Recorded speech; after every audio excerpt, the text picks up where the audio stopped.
नमस्कार दोस्तों, आपके अपने चैनल अपना देश में आप सभी का हार्दिक स्वागत है। दोस्तों कमेंट में ज़रूर से लिखें जय श्री कृष्णा या अपने इष्ट देव भगवान का नाम, ताकि उनकी कृपा दृष्टि आप पर बनी रहे और आपको वो हर संकट से बचाए रखे। दोस्तों अगले महीने यानी कि जून में सूर्य ग्रहण और चंद्र ग्रहण दोनों आ रहे हैं। उसके बाद जुलाई में भी एक ग्रहण लगने वाला है। जून और जुलाई में लगातार 3 बड़े ग्रहण लग रहे हैं, तो लोग आखिर पूछ रहे हैं कि आखिर ये ग्रहण कब-कब लग रहे हैं। दोस्तों अगर 2020 की बात करें तो कुल 6 ग्रहण लगने वाले हैं इस एक साल में, जिसमें से एक पहला चंद्र ग्रहण जो वो 10 जनवरी को ऑलरेडी लग चुका है। अब ये दूसरा चंद्र ग्रहण 5 जून को लगने वाला है और उसके बाद में 21 जून को जो है वो सूर्य ग्रहण होगा, जो कि काफ़ी बड़ा और काफ़ी खतरनाक उसको बताया जा रहा है। उसके बाद में जुलाई में भी एक ग्रहण लगेगा। जुलाई वाला जो ग्रहण है वो सिर्फ अमेरिका, दक्षिण पूर्वी यूरोप और अफ्रीका में दिखाई देगा, भारत में दिखाई नहीं देगा। लेकिन 21 जून को लगने वाला ग्रहण जो सूर्य ग्रहण है वो भारत, दक्षिण पूर्वी यूरोप और एशिया में दिखाई देने वाला है। दोस्तों ये जो ग्रहण होते हैं उनका धार्मिक और वैज्ञानिक दोनों ही दृष्टिकोण से बहुत ज़्यादा महत्व होता है। ग्रहण वैसे तो एक खगोलीय घटना है जिसमें पृथ्वी सूर्य की रोशनी को चंद्रमा तक पहुंचने से रोकती है। यानी जब पृथ्वी सूर्य और चंद्रमा के ठीक बीच में होती है तब चंद्र ग्रहण लगता है। और दोस्तों इस साल का जो दूसरा चंद्र ग्रहण 5 जून को जो लगने जा रहा है, ये ग्रहण 5 जून की रात 11:16 से शुरू हो जाएगा और 6 जून को 2:34 तक रहेगा। दोस्तों ये जो चंद्र ग्रहण है वो वृश्चिक राशि और ज्येष्ठ नक्षत्र में लगने वाला है। 5 जून को जो ग्रहण लग रहा है दोस्तों, ये उप छाया चंद्र ग्रहण होने के कारण सूतक काल का प्रभाव इसमें बहुत अधिक नहीं रहेगा। यानी कि मंद चंद्र ग्रहण रहेगा, इसका प्रभाव बहुत ज़्यादा शार्प नहीं रहने वाला। लेकिन बहुत से लोग दोस्तों ग्रहण को बहुत ज़्यादा गंभीरता से लेते हैं, बहुत ज़्यादा सेंसिटिव होते हैं सूतक के नियमों को लेकर। तो ऐसे लोगों को सूतक के नियमों का पालन करना चाहिए। दोस्तों इस वीडियो में मैं आपके साथ शेयर करने वाली कि सूतक काल में ऐसी कौन सी गलतियां जो हमें भूल कर भी नहीं करनी चाहिए, वरना हो सकता है आपको भारी नुकसान। दोस्तों ये चीज़ें सुनकर आप पक चुके होंगे, लेकिन दोस्तों आपने कभी ये सोचा है कि ये सूतक के नियमों के पीछे का विधान क्या है? आखिर क्यों होता है, इसके पीछे लॉजिक क्या है? सूतक आखिर होता क्या है? दोस्तों सूतक अगर शाब्दिक अर्थ समझे तो एक खराब समय, ऐसा समय जब प्रकृति बहुत ज़्यादा संवेदनशील होती है, ऐसे में किसी अनहोनी के होने की संभावना ज़्यादा होती है। और जो सूतक होता है वो चंद्र ग्रहण और सूर्य ग्रहण दोनों ही समय में लगता है। लेकिन चंद्र ग्रहण में सूतक जो होता है वो ग्रहण शुरू होने की अवधि के 9 घंटे पहले लगता है और सूर्य ग्रहण में ये 12 घंटे पहले लगता है। इस बात का ख्याल आपने रखना है दोस्तों।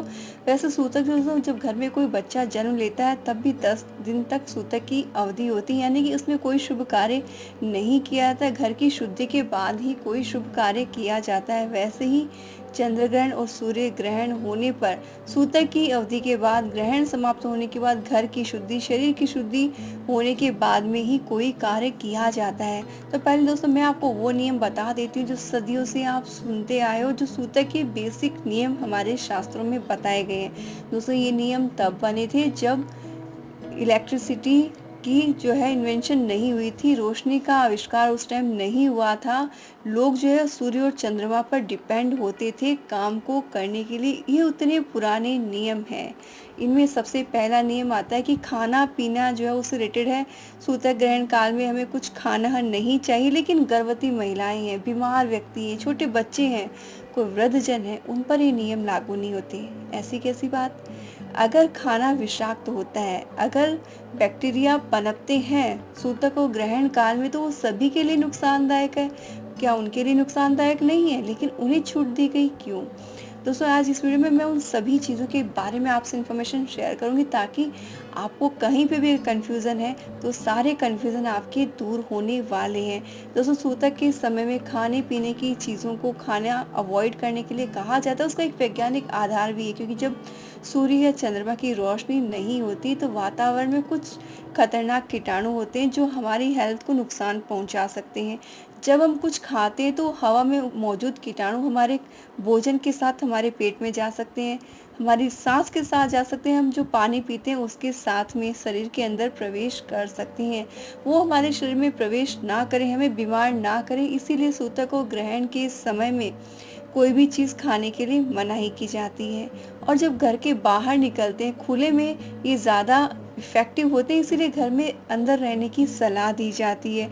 इसीलिए जो चीज़ें घर की जो हम डेली यूज़ करते हैं उन्हें हम फेंक तो नहीं सकते, जैसे उबला हुआ दूध है उसका क्या करें?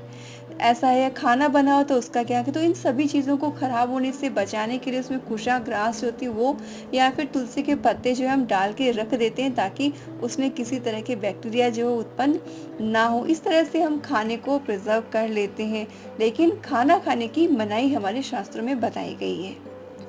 अगली जो चीज़ वो मना है वो ये कि पूजा पाठ नहीं करना चाहिए, तुलसी के पौधे को छूना नहीं चाहिए। दोस्तों, सूतक के समय में शुभ काम करना, पूजा पाठ करना मना होता है, भगवान की मूर्ति को स्पर्श करने की मनाही होती है। सूतक काल में किसी भी तरह के शुभ काम को नहीं किया जाता, यहाँ तक कि मंदिरों के जो पट होते हैं वो बंद कर दिए जाते हैं। और सूतक के दौरान पूजा पाठ बिल्कुल भी नहीं किया जाता, पूजा पाठ के किसी सामान को नहीं छुआ जाता है। तुलसी के पौधे को भी हम बहुत ज़्यादा पवित्र मानते हैं, इसलिए इस समय में उसे भी नहीं छूते हैं। दोस्तों, बेसिकली रीज़न क्या हो सकता है इस चीज़ का? इसके पीछे एक रीज़न ये होता है, क्योंकि दोस्तों जो मंदिर जब खुला होता है तो हम वहाँ भगवान के लिए जल भी रखते हैं, प्रसाद भी रखते हैं, और वो खुला रहता है। और खुला अगर रहेगा तो उसमें बैक्टीरिया जाएंगे ही जाएंगे। और प्रसाद से दोस्तों हम लोग का इस तरह का कनेक्शन होता है कि हम उसे फेंकने से रहे, अगर खराब होने की कंडीशन भी लगे तब भी हम उसे थोड़ा करके ग्रहण कर लेंगे, लेकिन उसे वेस्ट नहीं करते, क्योंकि वो भगवान का प्रसाद है।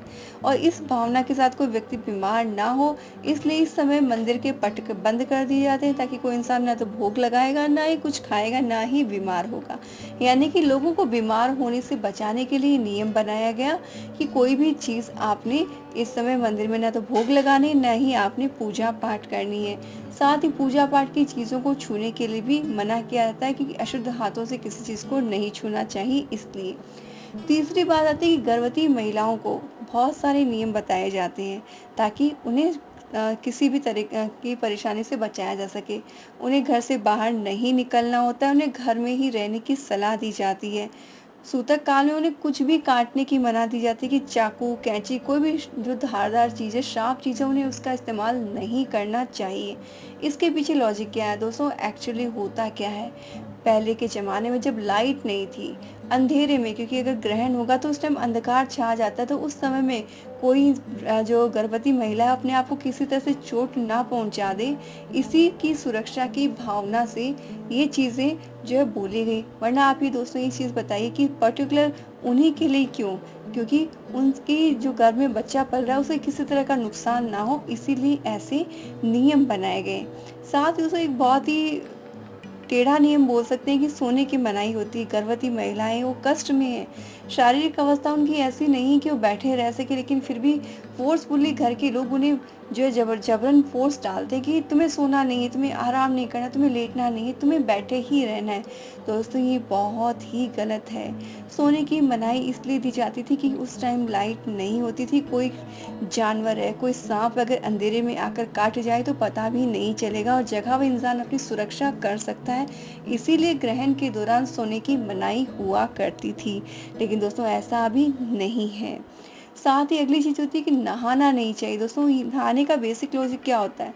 आपको शुद्धि करनी होती है, लेकिन ग्रहण के दौरान नहाने की मनाही इसलिए भी होती है, क्योंकि ग्रहण के टाइम में वातावरण अशुद्ध रहता है। जब पूरा ग्रहण कंप्लीट हो गया तो उसके बाद में जो बैक्टीरिया हमारी बॉडी पे, हमारे कपड़ों पे लगे, वो दूर हट जाए, इसलिए उसके बाद में नहाना चाहिए। जो व्यक्ति पहले नहा लेगा वो बाद में नहाएगा नहीं, और बैक्टीरियाज को कैरी करता रहेगा। तो वो इस तरह की हरकतें ना करे, शुद्ध हो जाए, इसीलिए ये नियम बनाए गए। तो दोस्तों, अब ये जान लेते हैं कि एक्चुअल में हमें करना क्या चाहिए। दोस्तों, सूतक काल में आपने ये जो चीज़ है कि सबसे बढ़िया चीज़ है कि खाने पीने की जो चीज़ें हैं आपने कवर करके रखें, और तुलसी के पत्ते डाल दें। और सूतक के टाइम में आप खाएँ कोई दिक्कत नहीं, लेकिन ग्रहण के समय में आपने कुछ खाना नहीं चाहिए। वो वैसे भी लेट नाइट का ग्रहण है, तो आप दोस्तों पहले ही जो है जैसे सवा 11 बजे के लगभग ग्रहण चालू होगा और सूतक लगभग सवा 2 बजे स्टार्ट हो जाएगा।